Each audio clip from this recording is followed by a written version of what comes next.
Welcome to another episode of Season 3 of the Panjwai Podcast. As usual, you can find our episodes on YouTube, Facebook, and your favorite podcast platform, whether that's Spotify or Apple iTunes, iHeartRadio. You pick it, we're there. If you want to support the podcast financially, we've set up a few ways for you to do so this season. You can become a patron by hopping over to patreon.com/thepanjwaipodcast and sign up for a small monthly donation. If you want to make a one-time donation, you can find us on Venmo at the Panjwai Podcast. And last but not least, we've got a small selection of merchandise in our store. So if you head over to thepanjwaipodcast.com and click on the store tab, you'll see stickers and other merchandise, and who knows what might come down the pipeline. This week, we are speaking with another guest who was present at VSP Belambai during the Panjwai Massacre. Some details and aspects of this episode may differ from those presented in our previous episodes discussing this event. As it was then, the thoughts and opinions offered by our guests are their own, and the Panjwai Podcast does not condone or promote either version of events as right or wrong. We are simply allowing the individuals that were present to tell their story from their point of view. With that said, please enjoy another episode of the Panjwai Podcast. All that I can hope is you take me with you when you go.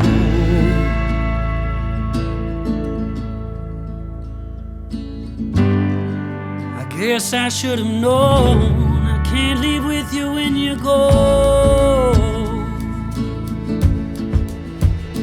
Now Cowhide is awfully quiet with your screen door staying closed.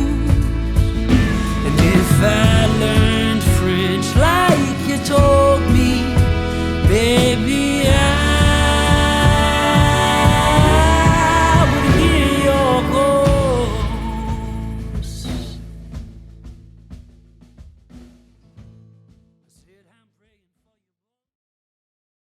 So how long you guys had this podcast going, mind me asking? We started recording episodes, I think, in October of 2020. Oh, nice. But we started releasing episodes in January of 2021. So Cool. we kind of just passed our 1-year mark of actually releasing episodes. Yeah. Nice. Congratulations. Looks like it's building as you guys are going, which is what I think anybody in this business wants, right? Yeah, I mean, we were super lucky. And Yeah. Luke works actually in the podcast industry, so he can speak to cool. it. But we had kind of a built-in audience to start, so when we didn't have to build as much as a lot of podcasts do. Mm-hmm. So right out the gate, we were doing really, really well, and then we got pretty lucky. It just picked up steam along the way. We had some media appearances right around the fall of Afghanistan that kind of helped jump some stuff up, which is a terrible reason to succeed. Yeah. But it was, it definitely got some exposure out there. So we're very lucky. Yeah. And you said you found out about one of your soldiers sent you to us, right? Yeah, another, and I'm going to do my best not to use any names when we go through this today. Yeah. But another one of my soldiers sent me the podcast and told me to check it out because he was a little concerned of what allegations were being made. But and it just kind of sparked one thing to the next, and honestly, it kind of made me dig into something I've been burying for a long time that maybe I should probably, for the sake of the guys that were underneath me to some degree, they deserve some answers to some things, I think. Yeah, Right I mean, we're really glad that you found us, and that we've been able to start to close the loop on this thing and get some more perspectives other than one. So we're really appreciative, and I guess that's a good way to transition and introduce you. Sure. We are sitting here with Dave Godwin. You prefer Dave or David? I go by Dave. Usually my mother only calls me David when I'm in trouble. All right, we'll stay away from David then. Yeah. If we say David, you need to slow down. Oh, there you go. I like the cue. Yeah. There you go. Dave Godwin you were squad leader or team leader? Yeah, it's kind of a weird thing. So I really a squad leader at the end of it. Yeah. At VSP Belambai in 2012.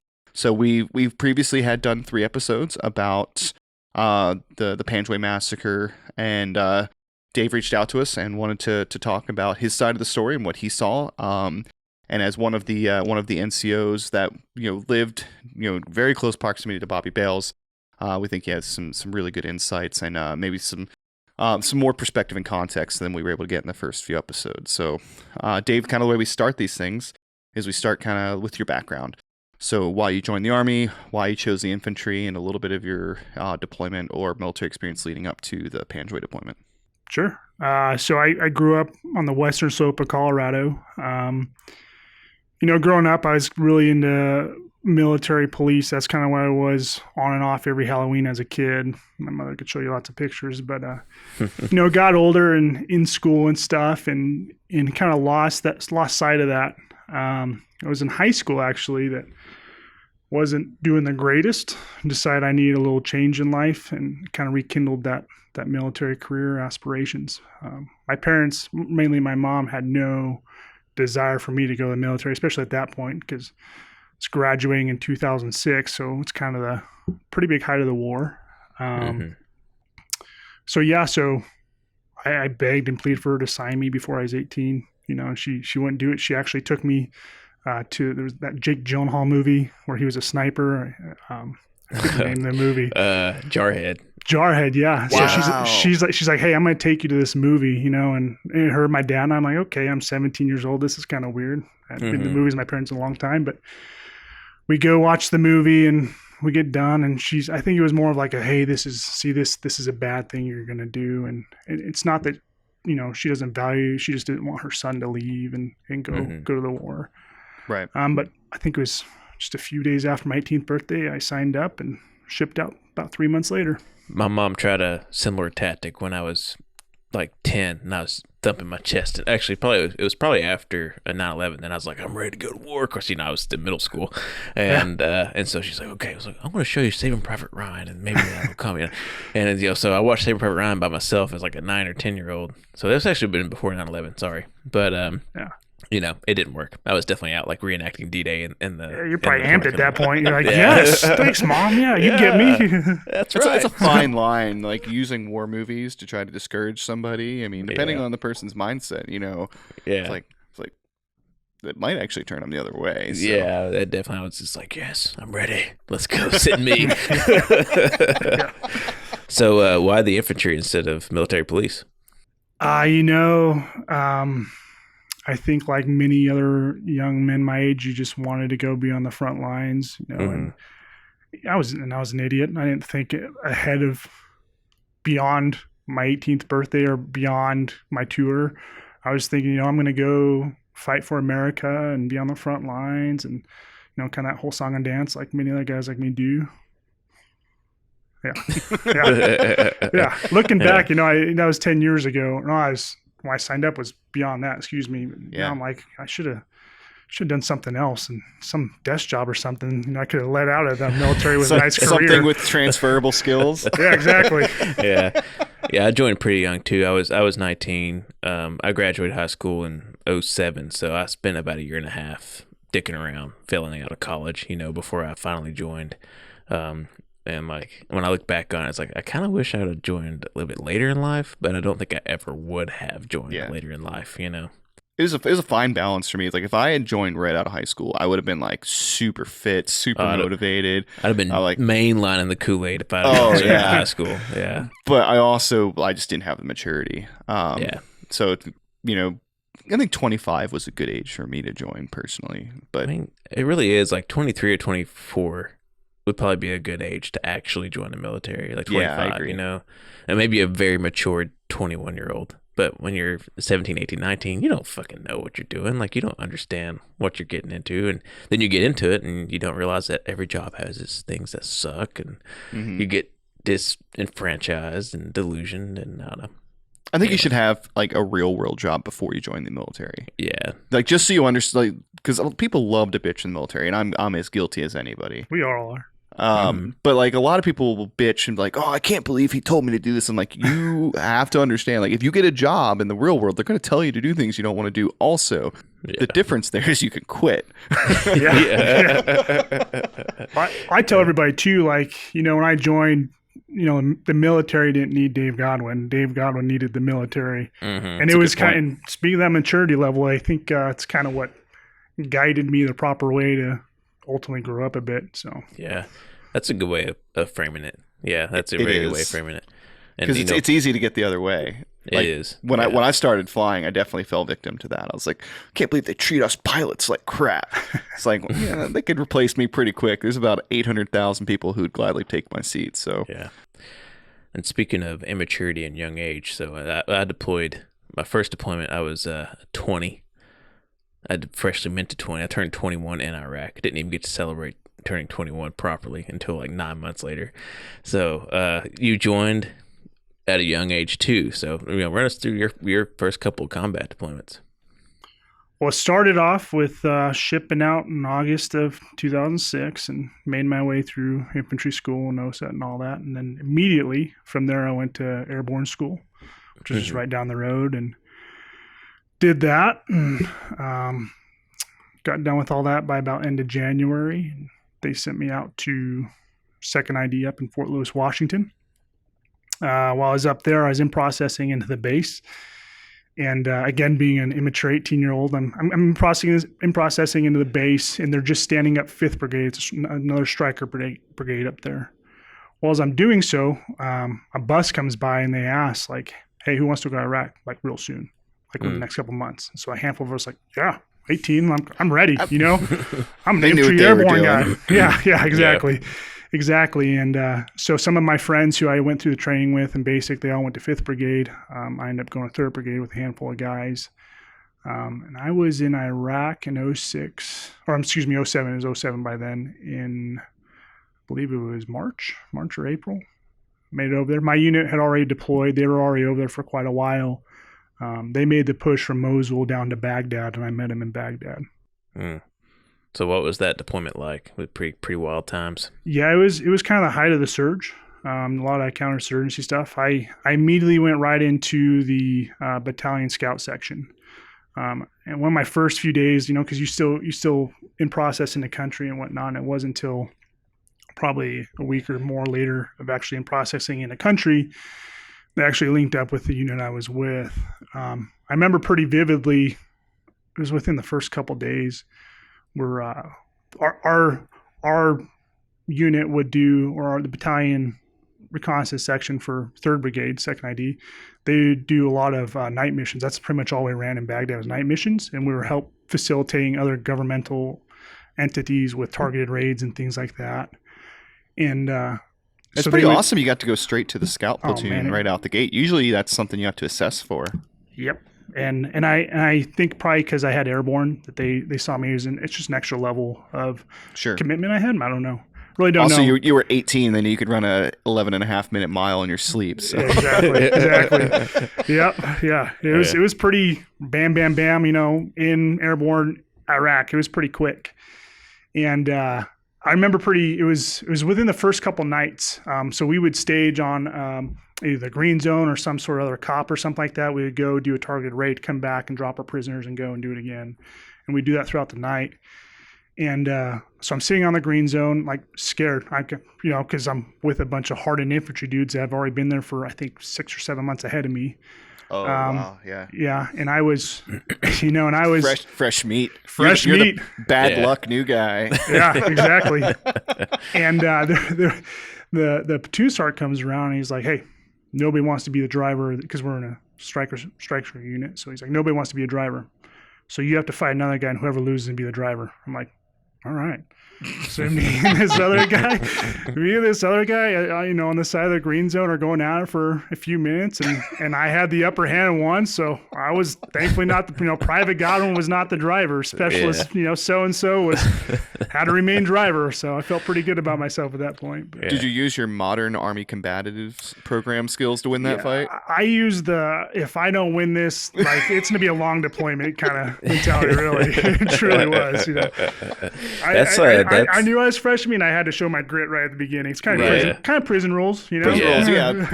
I mean, somebody's ass on the first day. It's like the joke, of course, in the military and the Army. It's like, oh, the old Army, but that's like old Army shit right there, Yeah. Could you imagine what would happen now if a private showed up and their platoon sergeant said, duke it out with another guy? Yeah. Yeah. We respected the hell out of them, we loved each other. It was just something we did.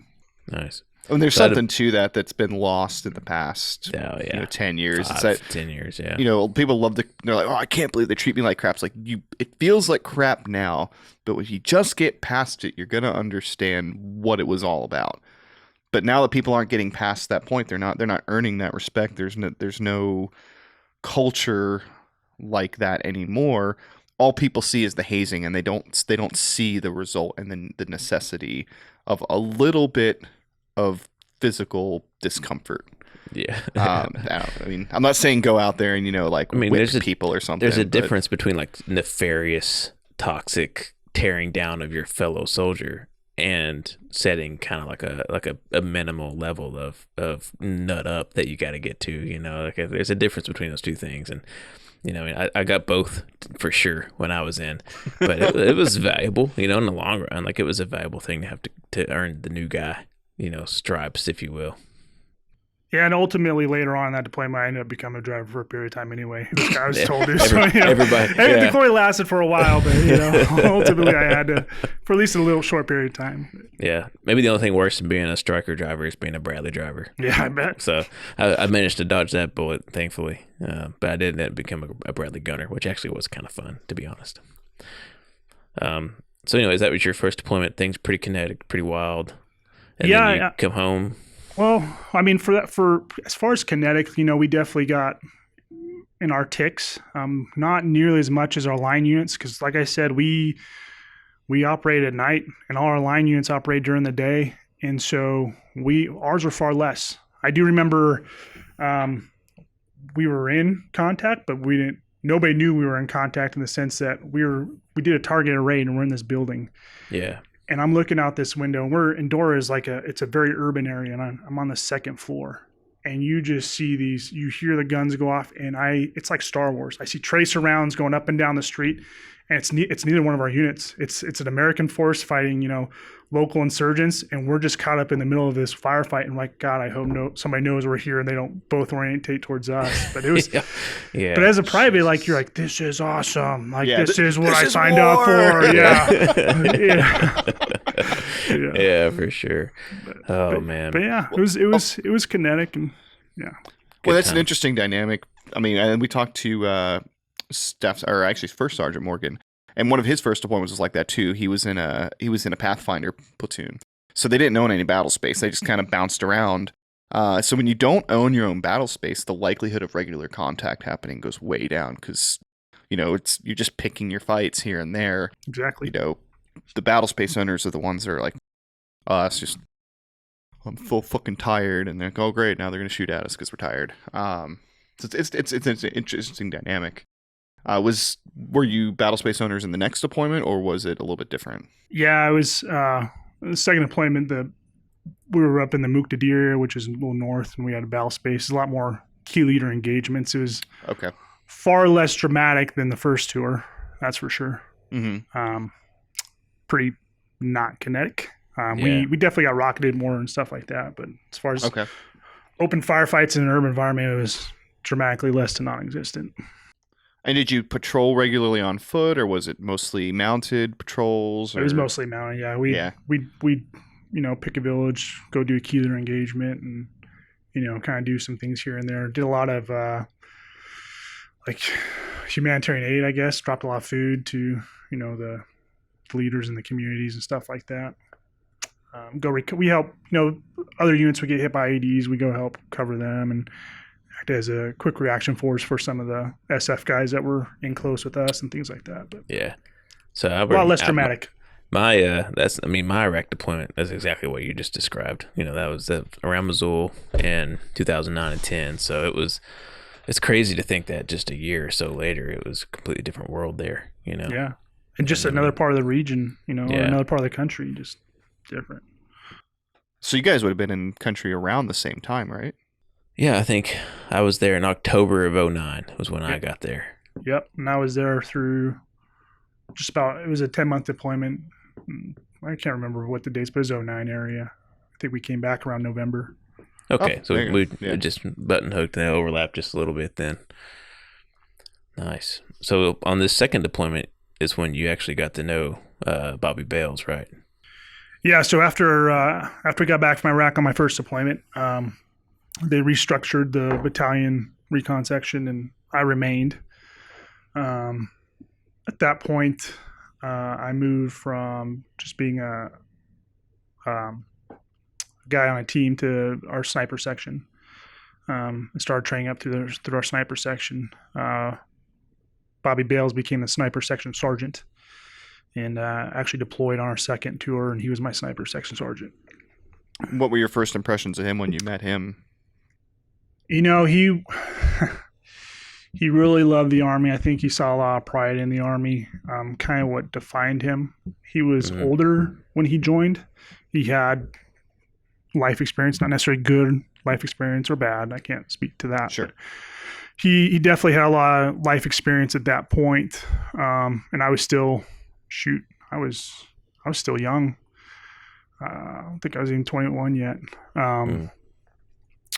But very vocal. Him and I did not always see eye to eye on things, but he was still my superior, and I listened to him, and he led okay in that sense that he was very, when leadership would call upon him, he would definitely give us 100%. He would give us 100% to it, and he would try and do it to the best of his abilities. And along the way, he would try and motivate his guys to give it to the best of their abilities. So that deployment would have been his fourth, right? I believe so. So you're second, his fourth.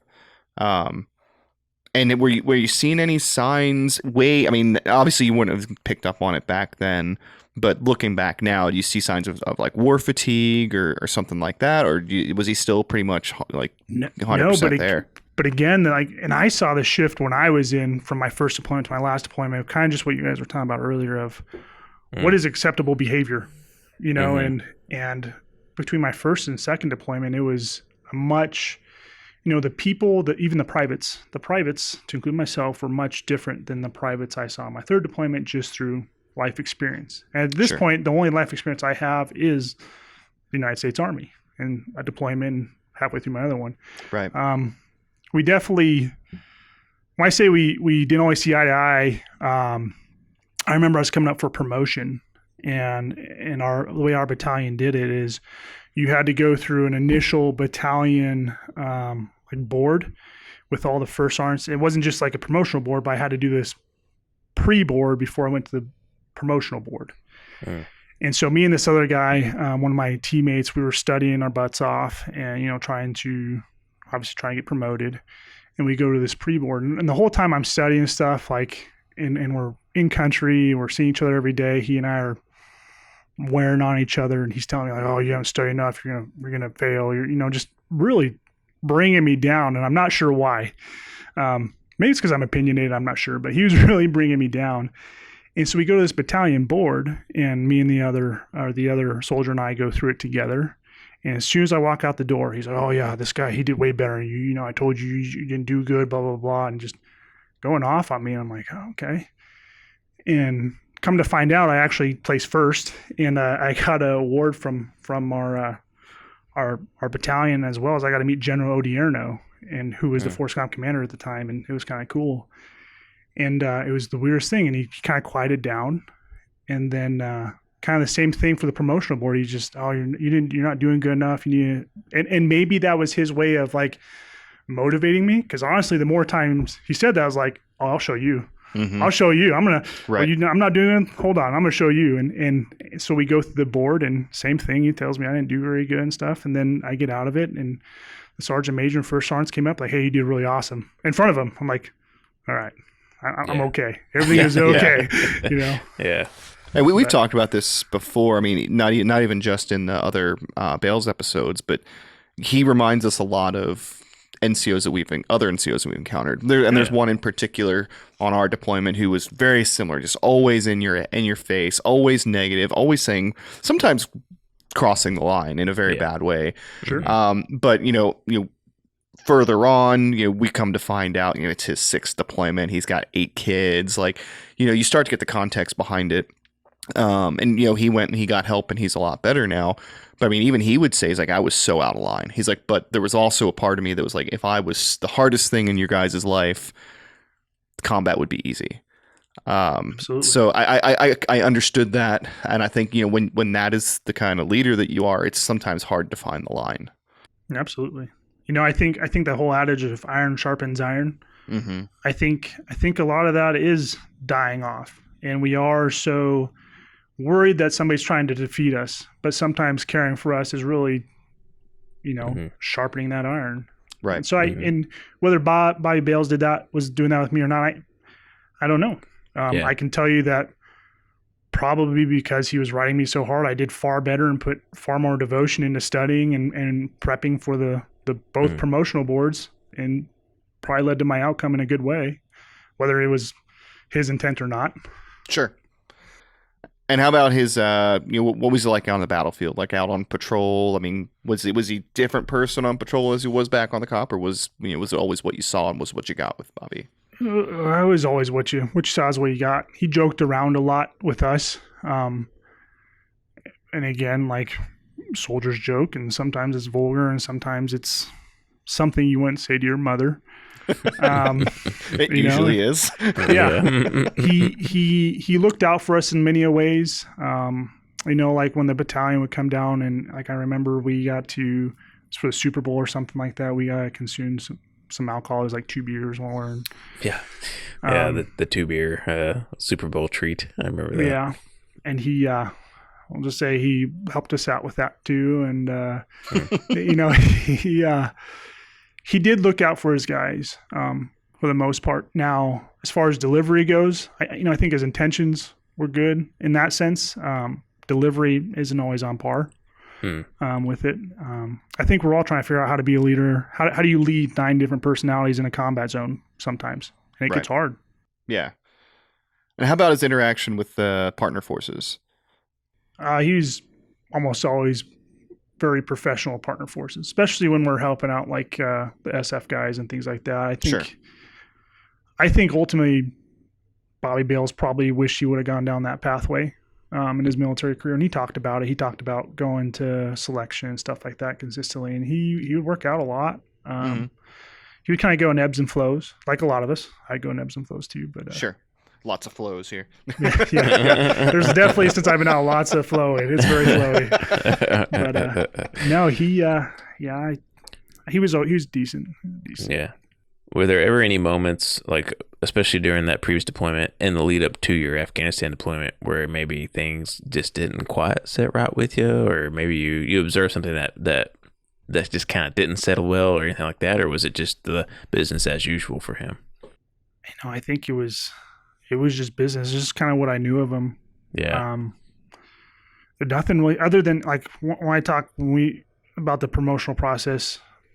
After that first promotional process, when he's telling me I did no good, like I was ready to fight him. Ready to go blows. Sure. On the side of the base there, and we didn't. We figured it out, but again, from my first tour, from my first experience with the guys I was with, that's not out of the norm for us. We're a bunch of dudes that were at war. Yeah. Yeah. So you came back from that Iraq deployment, and that would have been late 2009. So there's actually a decent gap there in between that deployment and the Afghanistan deployment. What was that year and a half like? I guess almost 2 years. Yeah. So between the second Iraq and Afghanistan, I got married. We trained a lot. At that point, I was a team leader on a sniper team for a period of time. Actually went to sniper school in that period and got my Bravo 4. Had to go twice. I didn't get enough of it the first time, so I had to go twice. But as is tradition. Yeah. No, it's just normal garrison life for the most part. Did some training, went to air assault school at some point, and all that. At this point, it's all running together as far as schools and deployments and when you did what and whatnot. But yeah. Yo, I'm gonna need exact dates. Gonna need that DD-214, as evidence, and right. So, if I'm trying, I remember you guys deployed in like January of 2012, December of 2011. Okay. Yeah. So I, like I said, I got married, and at the time my wife and I were young. I was 23 at the time, I believe. So just young, still not super mature. Sure. But wife's pregnant, young wife's pregnant. And I'd actually tried to stay behind and for the birth of my child. It was my first child. Mm-hmm. And see if I could use that as my leave. I was kind of see if I can finagle somewhere. I don't get leave in the deployment. This will count as my leave, and I'll just join up with you guys a little bit later. With manpower and staffing and stuff like that, they just couldn't make it work. So we deploy in December. In January, we're obviously at VSP Belambai by that point. We're with Special Forces unit, and word gets out that my wife's about to pop, and it was like 1 or 2 days prior to her popping. She was already in the hospital because she was gonna have a little bit early of a pregnancy, and they're like, "Dude, what the heck are you doing here?" And I explained the situation. I'm like, "Hey, I'm cool. I can stay. I get it. We don't have enough people, and we're out in the middle of nowhere with pretty intense gunfighting going on." And they're like, "Shut up. You're getting on a plane." I'm like, "Roger." And I appreciate it very much. And I made it back I think it was the night before my kiddo was born, and I went straight to the hospital, was there for the birth, and stayed another week and a half. And that's pretty wild, man. Yeah. It was doesn't always work out that way. No, it was a good blessing. Was that your command, or is that SF kind of hooking you up? SF. I mean, it was. I think the SF guys initiated it, and I think my command figured it out. But yeah, cool. That's one thing. The SOF community, which I was never a part of, but they do a very good job of taking care of families to the best extent that they can. Those guys are gone half the year, so when they're home, they try to. I think they're better at maintaining or keeping the family side happy than the big army is. Just outside perspective looking in. And I honestly didn't put up too much fight when my command said I'm going, because so when you asked me if I was a squad leader or team leader, kind of what my role was, it was really weird, because when I came to Bravo Company, is what company I was sent to. I spent my whole time in the battalion recon section. Right. And they said, "Hey, you're an E5. We want you to promote to E6, but you have to get some squad leader time." And I actually fought tooth and nail, and they made me go, and I didn't want to, because I was getting ready to go to Afghanistan as a sniper team, and I'm like, this is going to be great. Yeah. Right. Yeah. But they're like, "Nope, you're going to promote. We need you. We need to have you learn some things, so we're going to send you Bravo Company." And at that time, did you already know that they had the VSP mission with SF, or was that still unknown? No, by that, because it was right before we deployed, so it was probably within, I think it was in weeks of us deploying that they sent me. And I didn't really understand what the VSP mission was, and I mean, they talked about it, and we kind of got a grasp. We were painting our helmets, not wearing we're ordering Merrill boots and right things we'd never done before. And so I knew it was going to be kind of interesting and cool. But when they sent me to Bravo Company, Bales was he was still the squad leader in charge of the squad, and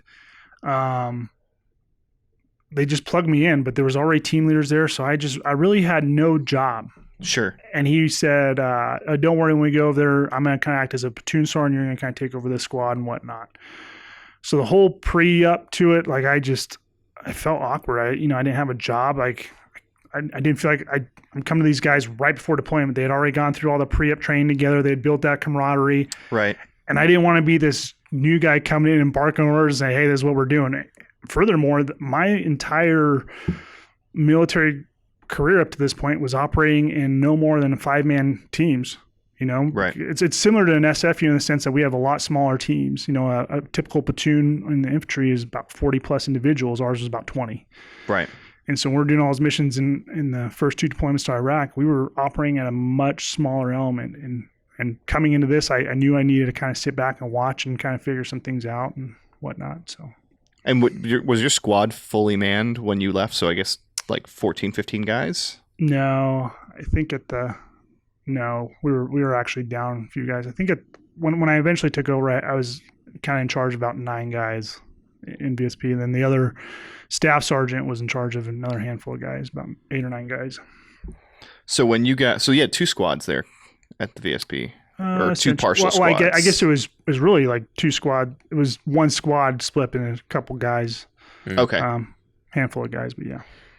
And this would have been right after Bales was demoted, but he was acting as platoon sergeant before the deployment, and then you guys got an E7, and then he had to move back down. So that happened before you got to the squad. Yeah, I wasn't part of that whole transition or whatnot, really. That was it was literally within weeks before we deployed that I was sent to BCO. And did he ever talk about that? Was that something that bothered him, or did he just kind of roll with the punch? I think it bothered him. I think he really wanted to show that, like, hey, I can run guys, like, I'm smart. And it's almost like he was more of he felt like it was kind of an attack on his character. Maybe, I don't know. I can't speak for him, but sure, yeah, and we don't want you to, but just kind of. But on the outside looking in, I think he was. I don't want to say demoralized, but just like, man, I really want to show that I can do this kind of thing. Which makes it kind of fortunate that the VSP mission was what was presented, because that kind of gave him that opportunity. He'd be basically the senior NCO of the conventional guys, right? Yeah, and prior to us getting over there, he and this came up in the other podcast, but he kept calling me, hey, just liaison. You're just like a liaison, and that's kind of your role here. I'm like, okay, I don't know what that means, but okay. No one knows what that means. That's why they give you the title. I'm like, okay. I can shoot a rifle. I can do that. When we're going to Afghanistan and where we're going, I know it's going to be intense, so we'll figure it out on the ground, I guess. Right. Did you ever get a chance to use any of your sniper training while you were there? Because, it seems like a decent... Belambai is kind of tucked in, surrounded on all sides. It seems like you get on top of a roof, you might be able to actually do something. We asked and they had the equipment, and so once we got there, I did kind of get into more of a leadership role over some people, and I don't know what kind of positions you guys held in the military, but once you get into a leadership role, every time you go up, you get a little bit higher of a view of how things operate. And when you're a private, you're not always privy to other information or how things are running behind closed doors. So when we got there, I asked Bales over and over, but I don't think he wanted me to, because he wanted me to focus more on running individuals on foot missions and things like that, on dismounted missions. But also too, the SF dudes, I think, were a little reluctant to provide that equipment to some degree, because they didn't know us. They didn't know how we're going to operate. And it's this whole, I don't know, it's this whole two different entities coming together and feeling each other out. And like, are you okay? Yeah, I'm okay. Kind of this whole weird dynamic. So after a while, they did bust out the M24s, and I had one for like a couple of days, and then they decided that I didn't need to use it. So that was that. That's a bummer. I know. It's like, this is perfect. This is what I've been trained up for my whole, right. Career, whole career. We had snipers. We had sniper section guys, and we were at Spurwingar, so I'm sure you saw the giant hill when you drove in or whatever, just a couple miles to the east. And we parked them up on the hill, but they were never able to do anything with their systems. And but only one of them had ever been to sniper school, Gotcha. So they didn't really have the training. But from up there, they could see kilometer every direction. Yeah, and on my second tour, we deployed a lot. For these key leader engagements and stuff like that. When I talk about General Odierno, he was there doing he was visiting a little market or whatnot, someplace that was really inundated with insurgents for a period of time, and then got cleaned up. And so he was going through to just see the progress that had been made. And they deployed us about a day before. We went and sat up in this big high rise and a couple different sniper teams, and we overlooked the whole area where he was, assessing. And I was like, that's perfect. That's, people watch movies and they think a sniper is just some guy on a trigger. It's 90% of your job is behind an optic, reporting up information so you can get your friends there. Yeah. Right. Yeah, for sure. So what was the patrol? What was patrolling like out of VSP Belambai? Was it a lot of day patrols? I know you, Brandon and James said you did a couple 36-hour missions. Mm-hmm. What was just kind of the normal tempo like? It went in ebbs and flows of how often we go out. We'd usually take vehicles and send guys on foot. More often than not, the regular infantry guys would be mounted on the vehicles, running the guns and things like that. And the SF guys and whatnot would be on foot. But then, we would, if we had suspected IED or ammunitions in the area, we'd go and tackle that problem, or we'd go occupy an area that we known to kind of be a hot point for engagements on us for ticks. And it was more of a show of force in many ways, show that we're here trying to build that relationship with the community of like, this is something more than what you have. We can offer something more than the Taliban, and we're not going to really ask anything of you other than to be supportive. But I would say we got more. We definitely got in contact more at our base than we did out on foot. Yeah.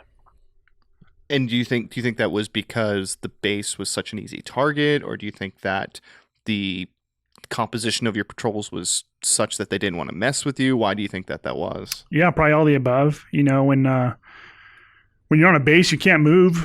You're kind of isolated, where the infantry's role is to shoot, move, and communicate. So when you're out and about, I don't think they really wanted the infantry maneuvering on them, or SF or whoever. They don't really care who you are. They see American uniform and they'll shoot no matter. Yeah. But they were, I think it's just the whole maneuvering element. They didn't want to be overtaken, so they get in real quick engagements at our base more often than not and be able to skirt away. And they could get real close too, because you had no white space. I mean, you were you guys were literally built into the village. Yeah, it was kind of it was neat. It was if you were just a layman person driving down the road, you'd have no idea really that was even a military installation unless you saw some guards on the roof or something like that. Yeah, and that when I was looking at the pictures of the VSP, it's incredible. I mean, there's no indication outside of what's there. The front gate isn't even really a gate. I mean, there's no big steel gate. There's no barricades, nothing. If you knew it was there, it was obvious. But if you didn't know, I mean, we walked by it, never even knew it was there. Yeah. We did missions just down the road from Belambai a few times, and we get like, yeah, there's a SF base over there. I was like, where? I just see a village. Yeah. Yeah, and coming from two different deployments of where it's regular Army base, where you do have the fortified gates and stuff like that. It's very controlled and stuff like that. Being on VSP Belambai, I definitely got a lot less sleep because it's going against everything I've ever known as an infantryman of like, build your fortress up. Now I'm being guarded by a 2x4 and some concertina wire. It's like just waiting for that V-bid to come barreling through the gate one day. Yeah. Yeah, I don't know if I'd like that either. And your primary security was Afghans, yeah? Yeah, so the Afghan base was connected to ours. It was kind of one big compound thing. It just split off by a wall, but they were closer to the road in front or whatnot that you'd have to come through. So, so we nightly we'd have a Afghan guard on their roof and the American guard on ours, overlooking things. Yeah. Yep. So when you guys took a lot of contact, I know, from in that base. I mean, is there a few times where they tried to really push your shit in, or was it just kind of sporadic? I mean, it was pretty sporadic. It wasn't not much true movement on us. But I mean, at the same time, not only we talk about the maneuvering element, the SF guys definitely have a lot more dedicated assets to them, which was something I hadn't experienced until then. We had not only the Green Berets, we had other entities attached to us too that, air support was on station almost immediately. And it was fun. I had a blast. It was awesome to see how to properly utilize resources to get them a specific situation really quick. Yeah. I mean, I could imagine that, like, for your junior guys, I'm sure in the back of your head, your whole time you're thinking, this ain't what it really, ain't what it's really like, boys. Like, when you do a real infantry deployment, this ain't it. You're getting the highlight reel, like, basically. Yeah, and like especially my first deployment, I was being a private. You're like we were doing 10 to 15 hour operations at night, and then I'd come back and I'd have to pull an hour or two of gate guard. Yeah. I'd have to study in there at some point to learn all the different weaponry and things like that and my duties. I remember one time my first deployment, I'm watching the gate and we had just run an operation and I'm doing the whole, I'm awake, but I'm not really awake. My eyes are, I'm swaying back and forth standing there. And I feel like it was half a second. I close my eyes and I open them up and my platoon sergeant is standing across away from me in front of my face looking at me. And I am like, I just knew. I'm like, fuck. Yeah. He looked at me, didn't say a word, walked into the hooch.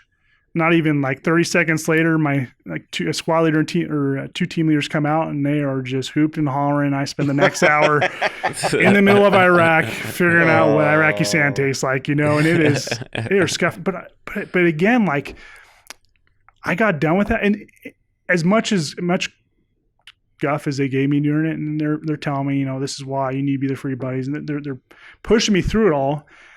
And at the end of it, it was like, yeah, no harm, no foul. Like no, nothing. We're good. And now what they would do is they just look at you, make you sign your Article 15, and ruin your career. Right, right, and exactly. And I've had plenty of experiences in my Army career where I'm like, I could have gotten way more trouble than I actually did, but somebody was looking out for me, and I appreciated that. And it was I'd rather get not hurt, but I'd rather feel some uncomfort physically than financially or anything like that. Yeah, absolutely. Yeah. But I don't know. It's a weird transition that we've made towards we would rather ruin people's lives than make them physically uncomfortable, and that's very odd to me. Especially when you phrase it like that, it's like you did a small minor thing wrong, so instead of just scuffing you up for it, I'm going to make you remember that for the rest of your life. When you can't get promoted, you can't go to selection, you can't make E6. Like, I'm just going to ruin your life, and I'm going to take money away from you and give you extra work. Whereas I was like, please just smoke me for an hour. Shit out of me. Yeah, absolutely. Iron sharpening iron. That's all it is. Iron sharpening iron. Right. Did you notice with Bales, as you're going through you're doing these missions, you're not getting shot at as much outside the wire. You're getting shot at a lot inside the wire. Was he getting frustrated with? I think that he wanted more an aggressive stance on how we're conducting our operations.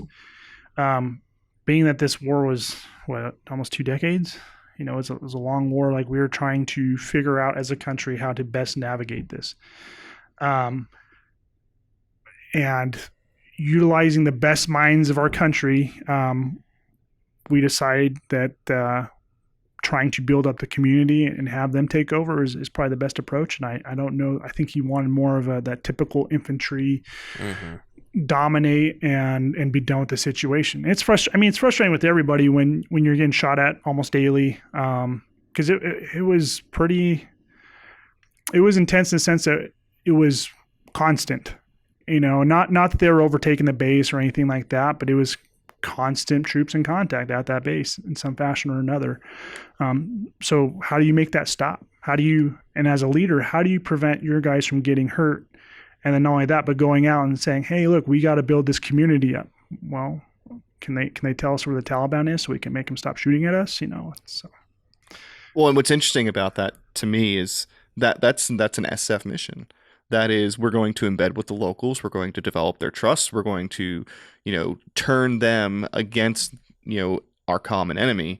And it's a slow grind. It doesn't happen overnight. It can be kinetic, but it's usually not. Mm-hmm. Whereas, not an infantry mission. Right, it's not an infantry mission. A kilometer down the road, there's Zangabad, and there's guys from 2ID that are going out and getting shot at every single day. And they're maneuvering, and they're doing raids, and they're doing all that stuff.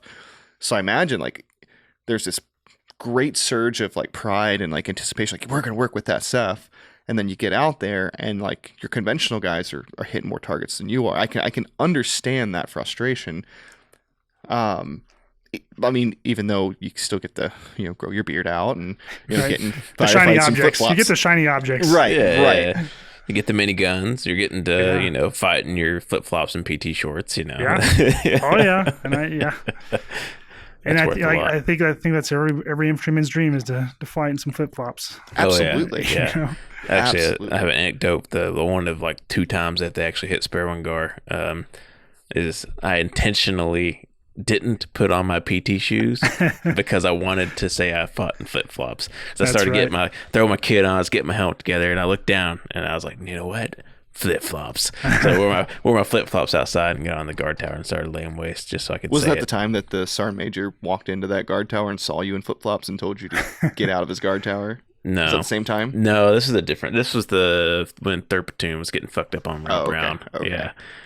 I don't remember. I'd totally forgotten about that until you mentioned that fucker, little piece of shit, a little short, overcompensating fuck. But anyways, that's a different story. Yeah. Anyways, so yeah, I would imagine Bales' leadership is kind of getting frustrated with what maybe he doesn't think that he's able to like do his mission to the best of his ability. And so, did you ever start to see things kind of kick off in his head? And could you ever get a sense of where he was at? Or I don't know if I could ever. Obviously, I can't ever really get a sense of where he was at. But yeah, but from your perspective, just kind of like seeing him as a person, Yeah, he was very vocal, to the point where it was comical sometimes. I think he had a weird way of trying to motivate his guys. And I think he tried to figure out constantly how to motivate his guys. And a lot of it was just unheard because it wasn't rational sometimes. Obviously, there was the incident in the jingle truck where he started beating up on the delivery. And everybody's like, what the heck is going on? This guy is helping us. Like, why there's no need for what is transpiring here. Mm-hmm. Would you consider that the first kind of indication that there was something not completely right? Probably. Yeah. Probably. If I look back now and I look at the words that he used or the comments that he'd make and stuff like that, I can definitely piece it together now. Sure. As a 23-year-old guy that has nothing but Army experience and 2 combat deployments, I was not putting 2 and 2 together at that point. And you're in the moment too. Like you don't see things clearly as they're happening always. Yeah. Right.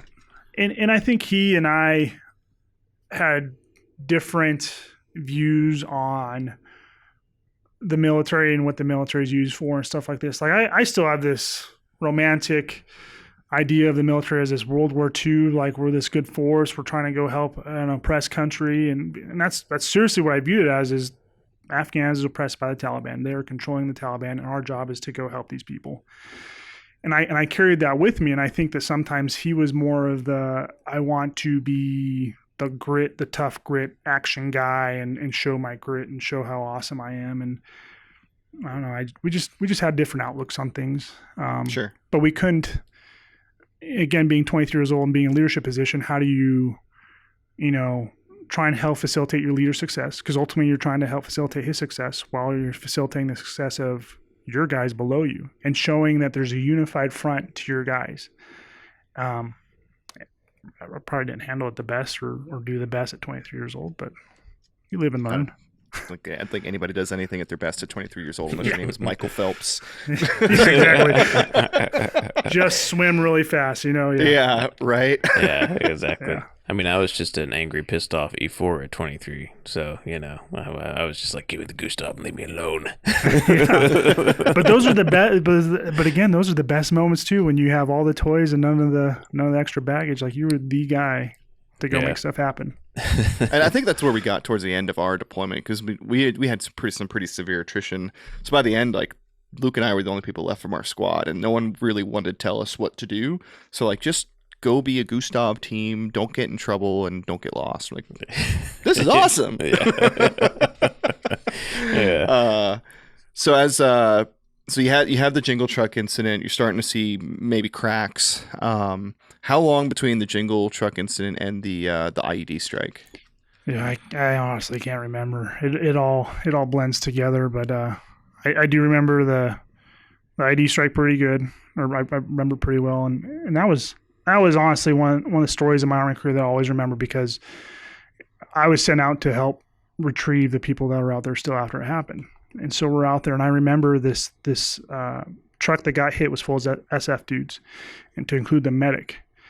Well, I'm headed out there, and we have a Navy guy, and he's a Navy OD. He's supposed to be scanning for landmines and stuff like that. And unfortunately, he stepped on one and blew off his leg. And so he's screaming on the ground, and there is a SF dude who just got blown up. He is army crawling across, and I'm watching this go down. I'm trying to control the situation, my guys. We're minor contact, nothing too crazy, minor contact, but you're still in the moment of like, holy cow, this truck just got picked up and moved like 30 yards without touching the ground, it seemed like. This guy's injured over here, and this SF dude is crawling, And he gets over to this guy. And all the Navy OD guy screaming is, excuse my language, but he's screaming, check my dick. And the SF dude is flicking. He's like, it's there, bro. It's there.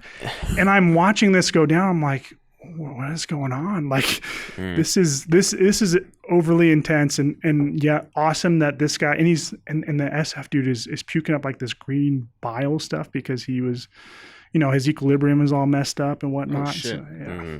Was that the medic that was treating him? Uh-huh. Wow. And we ended up, and everybody survived and everything was good. But it was, I'm watching this, I'm like, holy cow, that dude is like, not everybody's made that way.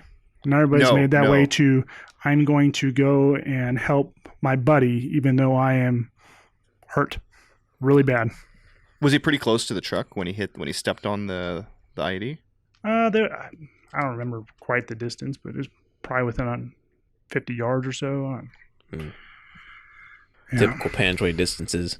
Yeah. 50 meters and under. Yeah. Now, I've been out so long, I'm using yards instead of meters anymore. It's the same thing. It's like, 2 inches different? Yeah, it only matters when you start to get beyond like 1,000 of them.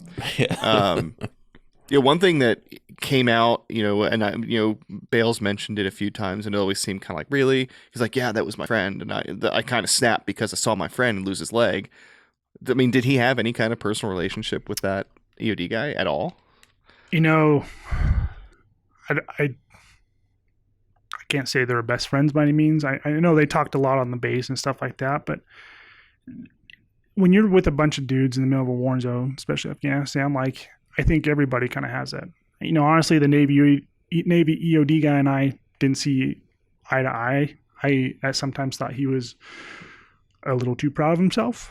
But when it happened, like it hurt me. Sure. Like, I'm like, dude, that's one of my dudes. Like, what the heck? That's one of my dudes. Why'd that happen? And so I don't know if that's a similar experience Bob was feeling or whatnot, but you develop a brotherhood. Just because you have a brother, you may love your brother, you may not like your brother, but you love him.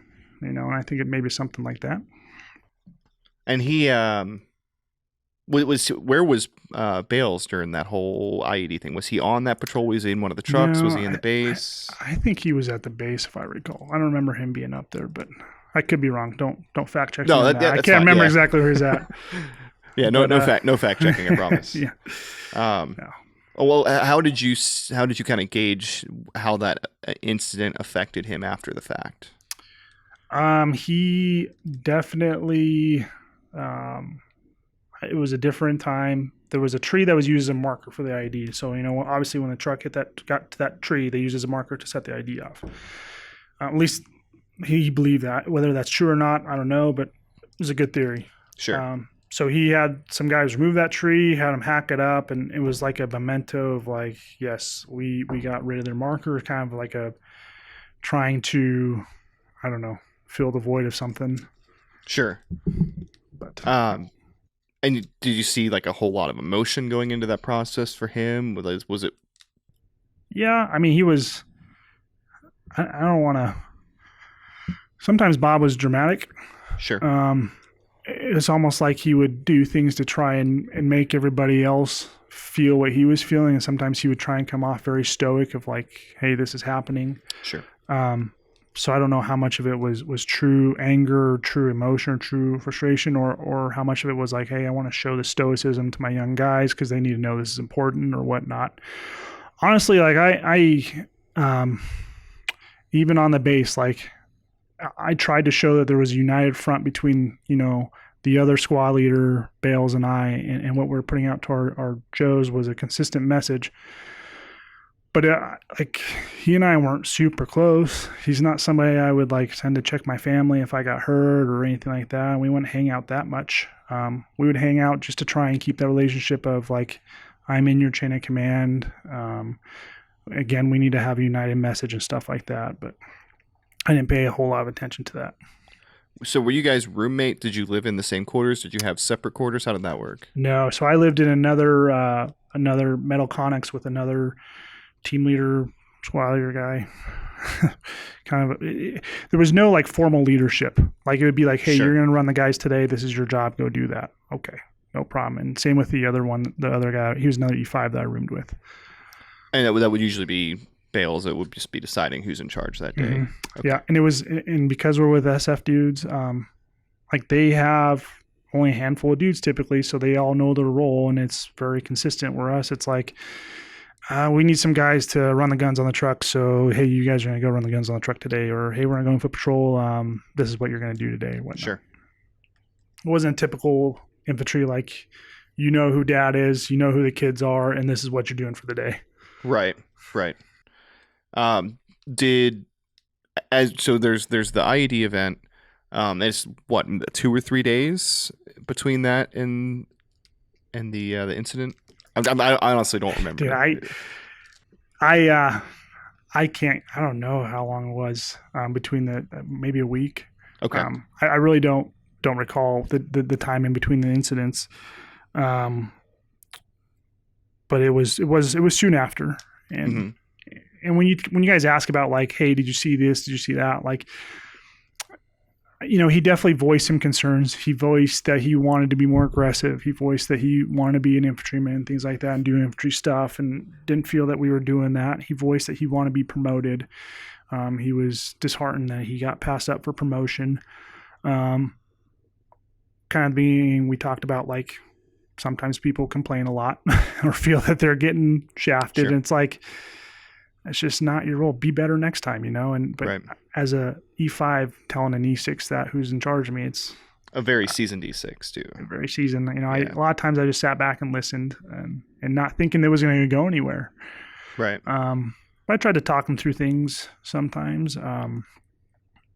This is why we hung out the night before he did what he did. The other squad leader and I and him hung out and drank a little bit of alcohol, nothing to where we're drunk or intoxicated or anything like that. But it was very much what's the morality of the guys like? What does the future look like? And how are we going to have how are we going to get through the next few months or whatnot? Or what does that look like?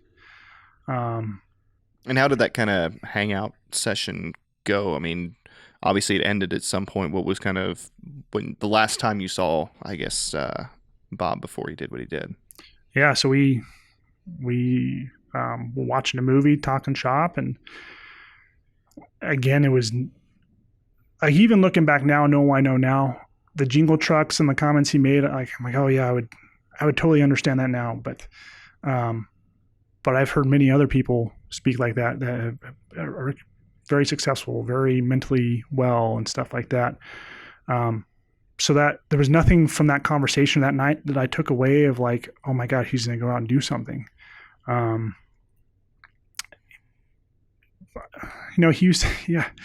He had a saying, and one saying that I told him that he needed to stop saying was he always wanted to see the pink mist, because we're both snipers, and he'd tell me that consistently. Hey, I want to see the pink mist.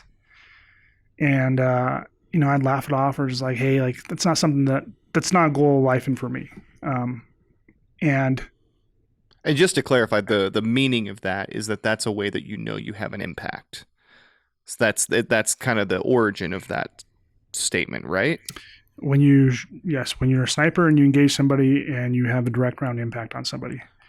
It's not really meant to be a super gory or like, No. murder movie kind of phrase. It's a not really a technical term, but it's like a hit confirmation. Obviously you don't get like a hit light, or you don't get a steel target that falls down. Like, that's how you know you have a hit.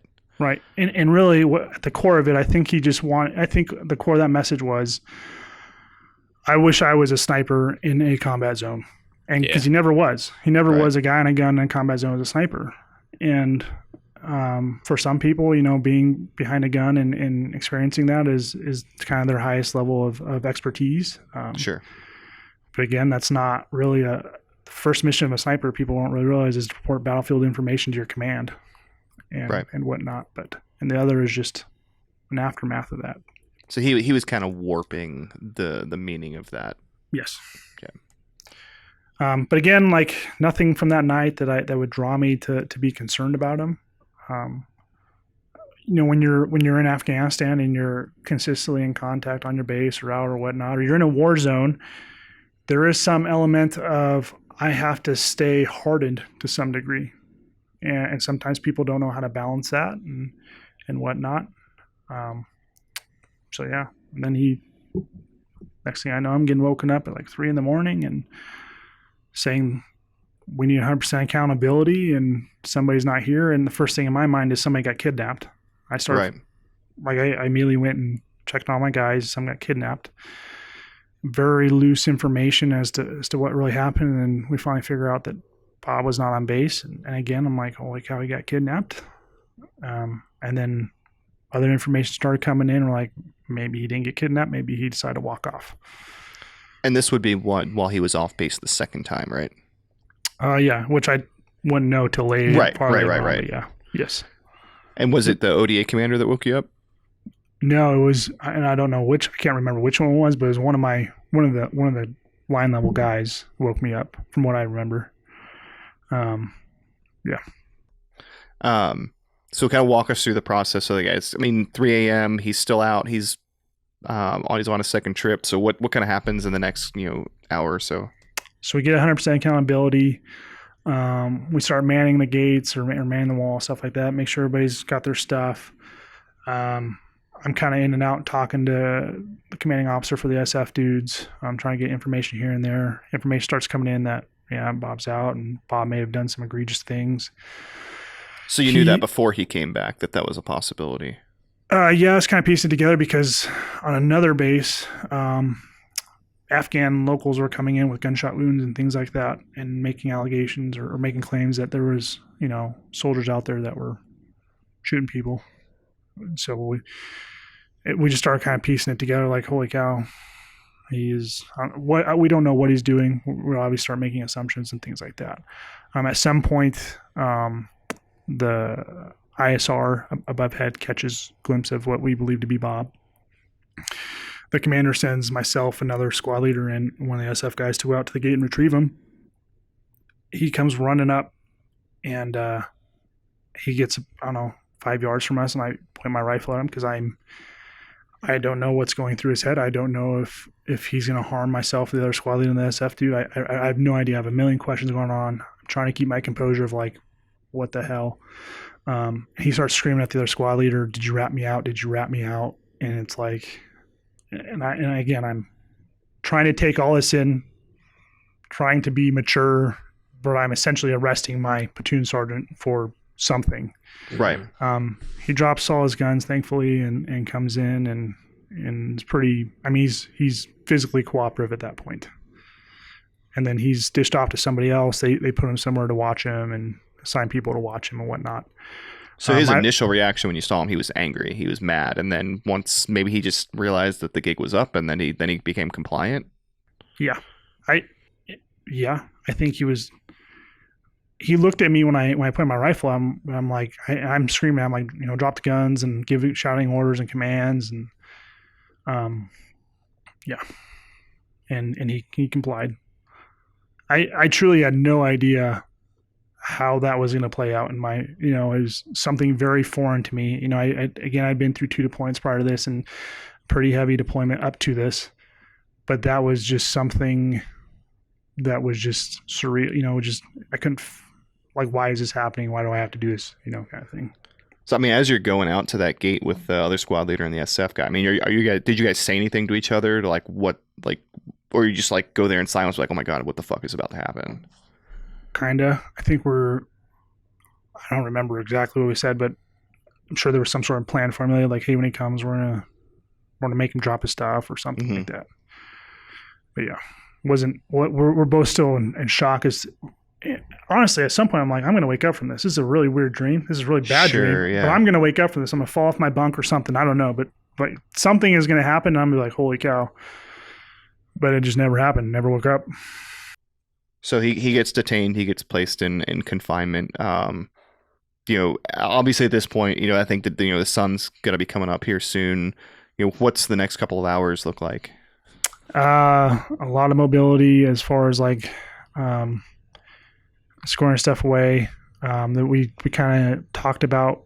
I sat my guys down in the chow hall and it's kind of mentioned in the other podcast, but I made some comments at him. I don't know what was. Again, I was basically telling him to stay off social media because this is a really big incident. And when you want to talk about the transition of my first tour to this tour, privates social media is really big and things really happening. It's fairly new too. Yeah, people post a lot of stuff on social media, so I want to make a very impactful statement to them. I don't know the verbiage I use. Clearly, they say I use some choice words, but I assure you, it was no way intention to harm them. It was really to protect them, because I knew this was a big thing. I knew this was a horrible, big thing by that point, and that for everybody's sake, we just needed to stop, figure out what's going on and what the next move is. And I did not need to explain to my command why, Joe Schmo is posting on Facebook that their platoon sergeant did this, that, or the other. Right. So at this point, are you the senior NCO? No, the other squad leader is. Okay. I think I was just a little more vocal than he was in trying to help facilitate things. And what was kind of going on between you guys and the SF team? Did a wall go down? They're like, hey, you take care of your guys. This is we're not working together anymore. Was it still business as usual? It was still business, and the SF commander was he took responsibility of all of us and was trying to just give us tasks to do, and same with the other non-commissioned officer leadership. They're just trying to give us tasks to do to get things. They knew that obviously bigwigs are going to show up, brass is going to show up for this. It's going to be we're going to be very inundated with a lot of command. I told people, hey, clean up, look good, put on a fresh uniform, look presentable. The most presentable you look, make sure your area is presentable. Probably not even rational things in the sense of I'm just going through autopilot, that sense of still trying to take this in, that my platoon sergeant did this, and be there and give clear, concise guidance for my guys and do it appropriately. At 23 years old with a brand new kid that's at home because she was born weeks prior. Sure. Well, I imagine at some point the focus has to shift to the situation developing outside the gate. Yeah. And yeah, that was another huge. I remember so people, hundreds of people started gathering outside the gate, and they wanted, but I don't know if they got his name, but they were chanting in saying, hey, we want the person responsible for this. They're bringing bodies by. Some of the bodies of the deceased, most of them you couldn't recover. A lot of them you couldn't recover. But I remember standing at the gate, and I'm looking up, and I see the guys, up around the gate. I see the guys manning the turret and stuff like that of the cars up on the ramps. I'm thinking to myself, what did you do to lead you to here, Dave Godwin? What decisions did you do that's led you to here? And also looking at the people across the 2x4 in Concertina, and we had a Humvee or something. I'm like, they're just going to overrun it, and this is it. And I feel horrible that I put my guys in this position by not doing something prior. By not doing more, by not being more attuned to what was going on. It sucked. Thankfully, none of that happened. I'm amazed that they didn't hit it. Yeah. Me too. Absolutely astonished. Literally by the grace of God. Somebody was looking out for us that they didn't. Because if I was a father of a child, I think I would, there's not much in this world I would do to help my child if that had happened.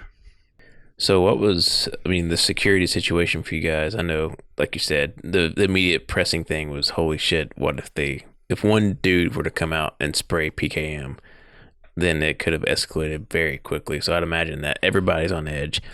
Everybody is wired for sound, and you're trying to process everything you've just seen that morning. You're trying to process what's at hand. How did you kind of walk yourself through that situation, I was probably pretty close to black without actually being at black, if that makes sense. Yeah. I was a lot of it was just mental muscle of task. You do this, you do this, you do this. And then again, sitting at that gate is when it just kind of dawned on me, I started thinking about the families, what my guys are going to see somebody with a gun potentially, and they're going to have to, maybe have to engage that person. But that guy's here because his whole family just got wiped out by one of our guys.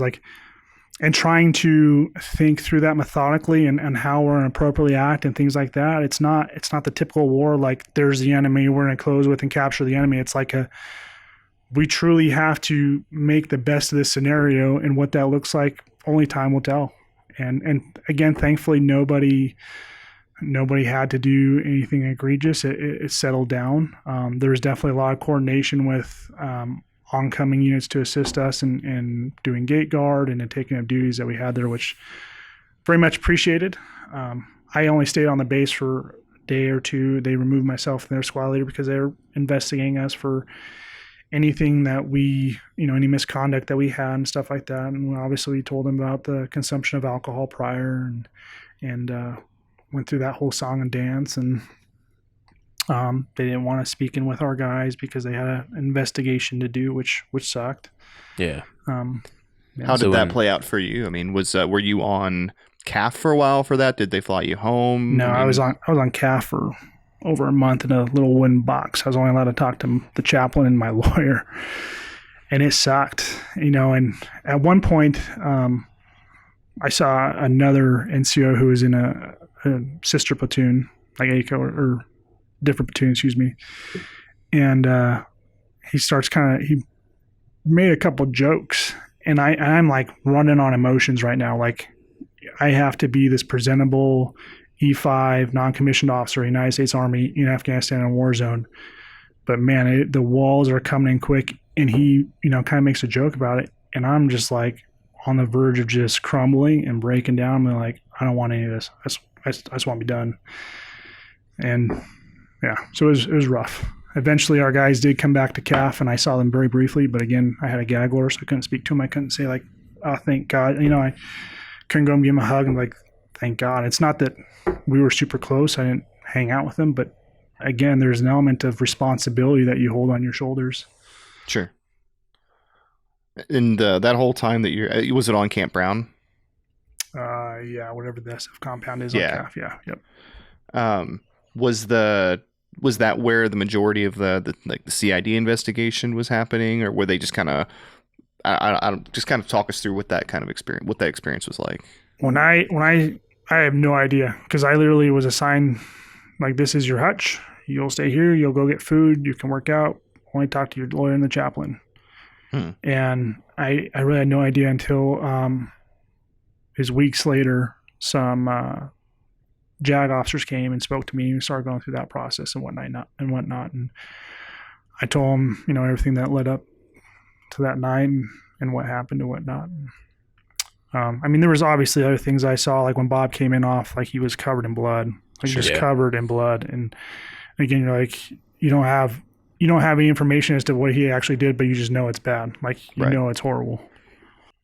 Well, it sounds kind of morbid to say, but you don't generally get covered in blood from shooting people at a acceptable range. No, you don't. So it's close. We don't need to go into all of that, but he didn't just go out, shoot people, and come back. There was more to it. Right.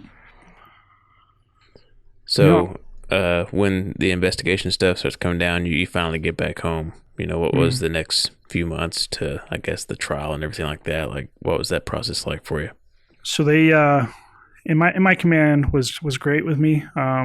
We got back. They actually sent me over to a different battalion just to, not as a punishment, but as a like, hey, this is something egregious. We just got to put you with people that you don't know, so you don't feel like obligated to give detail. You don't, because it's a criminal investigation that has to be preserved to its full extent, And so they put me with, in this company that was overseeing people getting chaptered out of the Army. So I was an NCO that had to like drive them around, take them to their appointments, and help chapter them out of the Army, and that sucked too. Yeah, that sucks. And I was again, I had a brand new kid at home and young wife, and I'm like, I am just checked out in a lot of ways, and just like trying to find which way is up and keep my composure. And but the staff that was back there was great. They treat me really well and whatnot. But it was definitely a transition, that's for sure.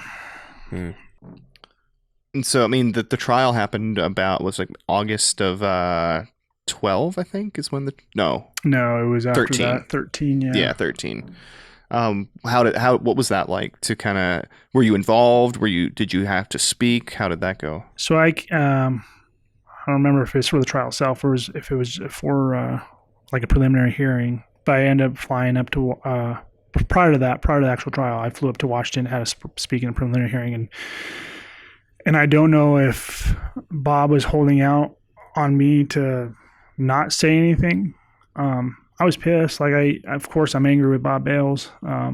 But I get up there to speak. I think it was a prelim hearing. And I tell him, my observations and what led up to that night and what I observed that night or next morning. And it was the weirdest thing.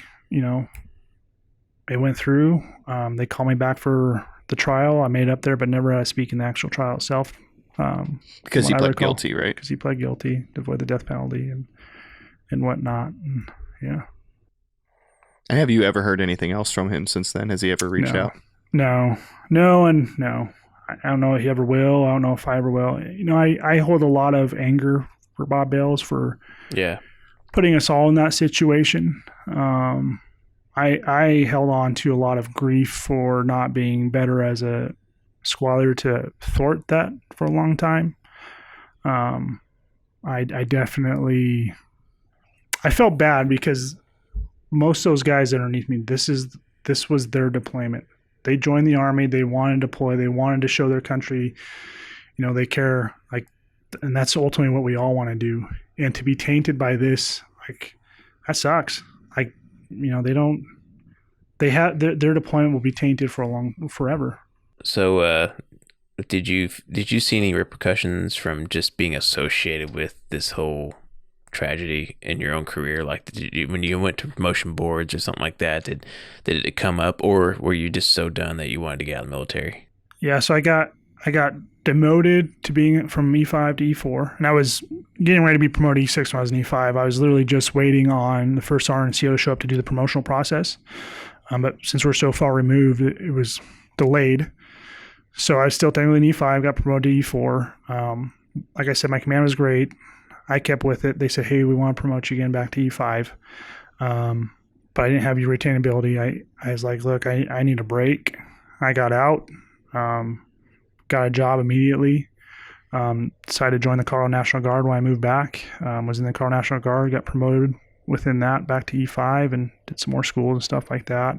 Mm-hmm. But no, I never faced any legal issues other than getting an Article 15 being demoted. But again, I understood. I consumed alcohol overseas, which you can't do. Mm-hmm. But all in all, I was treated fairly. Absolutely. That's good. The worst, go ahead. I say the worst part was when I was back on rear duty doing that. We also were in charge of help facilitating some of the funerals from the soldiers that did die over there. Mm-hmm. And I won't mention his name, but I remember helping kind of put some stuff together for it. And I'm sitting in the back. I knew him, I knew who he was, but we weren't close. I'm sitting in the back of this room, and they're going through his, through the funeral or whatever, and I just lose it in the back of the room because I'm like, you piece of crap, you're here, and everybody's still over in Afghanistan because you made a really poor choice, Dave. And that was probably the thing that brought me down the most, is feeling this sense of I got out of it easy compared to other people. Yeah, and that was a rough year for 2ID. It was. Yeah. They got hit pretty hard. And I don't know if you knew this, but we were attached to 2ID. So I didn't. We were at Spurwingar. We were 3rd ID company, but we were actually attached to 123 Infantry. Okay. So I wore the Indian patch throughout my career because I had such a connection to, particularly to 123, but to 2ID in all. Yeah. Well, that 2nd ID 3rd Brigade has a lot of history. They did a lot of good stuff throughout this war. They had a lot of impact in those countries, or in Iraq. Yeah, absolutely. Well, Dave, we kind of end these things with kind of a chance for you to take the stage, take the platform to say whatever it is you want to say. And before you do that, I want to preemptively thank you for coming on and telling your story, because I know it wasn't easy to do. So I'll thank you again at the end, because we always do. But I wanted to, before you said whichever you wanted to say, we really appreciate you sharing what you've shared so far. So whatever we haven't mentioned, whatever we haven't talked about, or whatever's on your mind, kind of the floor is yours.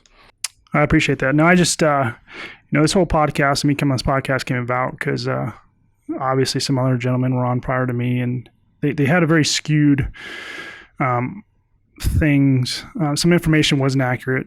They believe that there was other participants in this event, which absolutely were not. When they talk about multiple people exiting the gate in Afghani saw that, that's inaccurate. There's nobody ever reported that.